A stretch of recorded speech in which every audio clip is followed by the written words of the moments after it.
When I was 15 years old in 1974 in Kansas City, my mother took me shopping. And I thought, I'm going to go get a pair of bell bottoms and be really cool. So I go to the jeans rack. My mother goes to the dress rack, and she picks out something that shocks the hell out of me. She picks out a little mini dress which has a halter top, and it has this big keyhole right here where your cleavage is supposed to go. And I looked at my flat chest, and I looked at my mother's C cups, and I thought, what is she thinking? Is she mocking me? And so I just thought, okay, this is ridiculous. So I flung off that dress back onto the rack, and I went back to the jeans rack. And then my mother was only doing what she thought was going to be the right thing to do, because I had been complaining that I had never been on a date. Nobody ever asked me out. Nobody ever asked me to dance. I didn't go to that many parties. I didn't get invited. And I was crying, and my mom said, okay, then, you know what? I'm going to take you shopping, and we'll make that better. And so the next time we went shopping, she pulls out a spaghetti dress, with a little spaghetti thin, straps. And I just thought, I looked at her, and I thought, she's still wearing saris 8 years after we arrived in the United States. She wears little black socks with her sandals. And she's never worn makeup, and she's got kind of bushy eyebrows because she's never known, how to sculpt them. And I just thought, why is she telling me how to dress? I mean, what does she know about being an American girl? So, my mother, I thought, I was thinking things that I didn't say. And I was thinking, the mothers of my classmates are so cool. They wear these beautiful suits, and they have high heels, and they have their hair frosted, and their daughters also get to go and get their hair frosted at their salons. And, I blamed my mother for my Indianness, my otherness, the one that would not let me be American. My mother knew that. So my mother was thinking things that she didn't say to me either. What she was thinking is, why don't you smile more? Why don't you look up when people approach you? Why don't you think about saying hello to them instead of, crawling into your books? Why are you hiding? You are hiding in books. You are hiding in classes.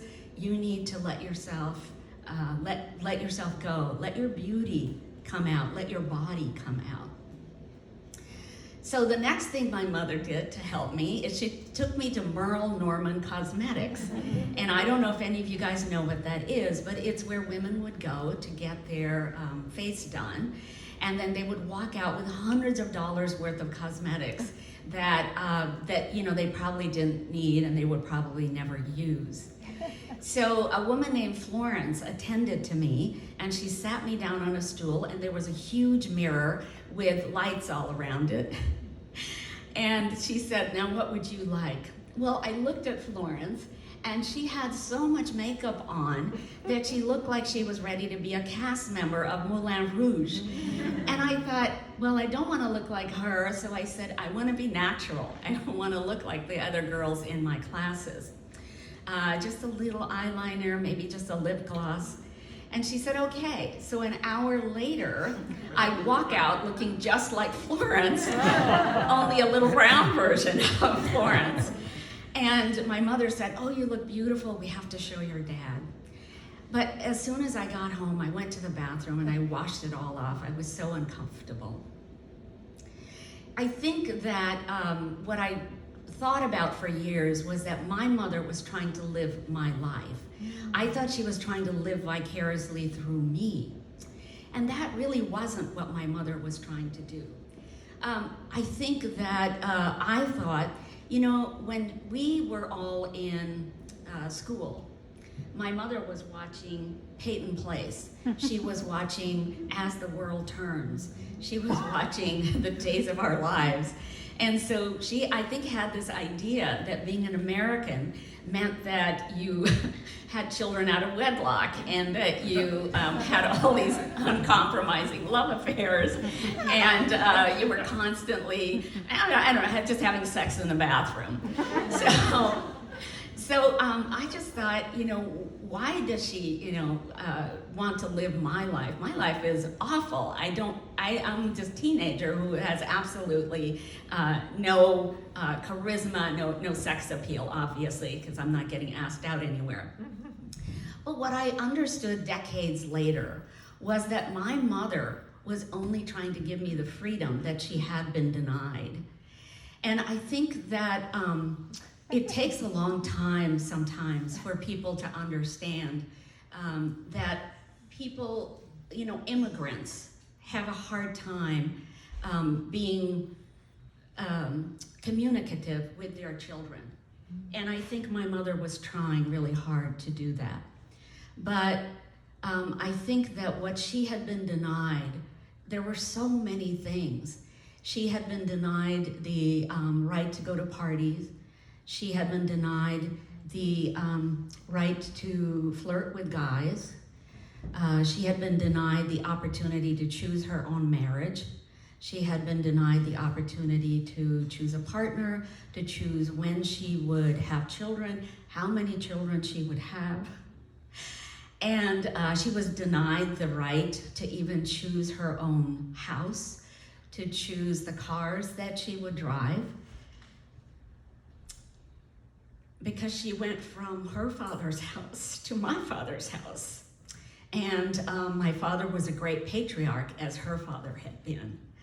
So she didn't get all of those freedoms, and I think that she wanted desperately for her children to have those. She fought my father for those freedoms. She didn't want us to live in a world where we had to live out his ideas about what life should be. And his ideas, I can't get this off.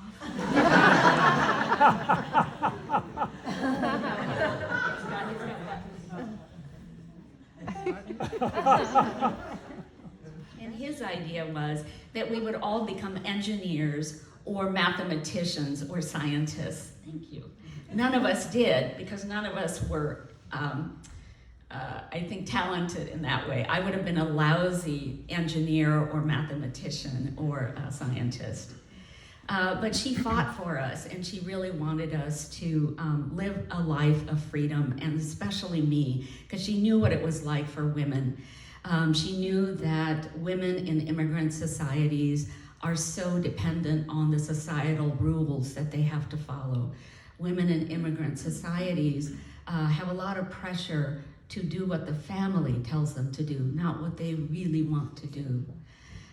So I really appreciated that. All of a sudden I realized she has been doing something that helped me to become the woman that I am today. So I wanted to thank her. And I wrote a debut novel about her. So the Hannah Artist has a female protagonist, and that protagonist is somebody who gets to leave her marriage and remains child-free and forges this life of her very own. And I think my mother would have loved that. And I think that, thank you for helping me with my short. I think that my mother loved the novel. She told me that. And then she left us. She was gone from this earth. And I did change. I became the person I think she wanted me to be. I got some better clothes. I learned how to style myself. And my style was neither Indian nor American. It was my own style. It was something I developed. And my friend David, who is here, always says when I fall into the sweatshirt and t-shirt trap, he always says, "Elka, where is your style?" And I got a chic haircut, and my friend Gary is here, and he is responsible for giving me those fabulous cuts for the last 30 years. They have changed my life. I learned how to put on makeup, and I tried really hard not to ever look like Florence, but I probably fail sometimes. I think Florence is the reason that I never wear mascara. But, you know, I think that sometimes I even, you know, I think I have gone through many stages, but sometimes I even wear clothes with a little keyhole.